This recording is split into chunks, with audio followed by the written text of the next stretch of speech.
এই স্বৈরাচার বিদেশের মাটিতে গিয়েও আজকে বাংলাদেশের জনগণের প্রতি, মানুষের প্রতি, শিশুদের হত্যায় তাদের হত্যা করেছে, তাদের বিরুদ্ধে কুৎসারটনা করছে, মিথ্যা কথা বলছে।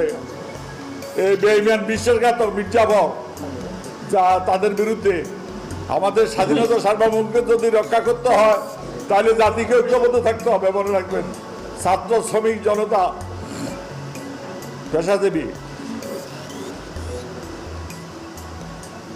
জাতীয় ঐক্য ছাড়া স্বাধীনতা সার্বভৌমত্ব রক্ষা করা যাবে না। আজকে বুড়া যুদ্ধের কারণে আমি পত্রিকার বুঝতে পারছি।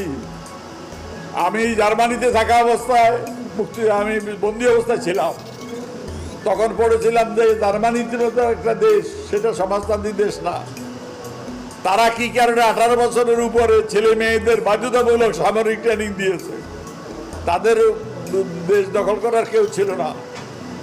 আজকে বাংলাদেশের আমি মনে করি আগামী দিনে সকল কর্মক্ষম 18 বছর ঊর্ধ্ব নাগরিক, পুরুষ মহিলা সবার বাধ্যতামূলক সামরিক ট্রেনিং হওয়া উচিত, অথবা তাদের নাগরিকত্ব বাতিল, যারা থাকবে না তাদের নাগরিকত্ব বাতিল করা উচিত।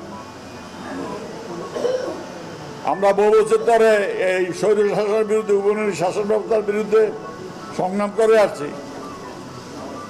শাসন ব্যবস্থা বদল, সংবিধান সংস্কার, শাসন ব্যবস্থা সংস্কার, গণপ্রশাসন, জনগণের শাসন কায়েম করার জন্য সংস্কার।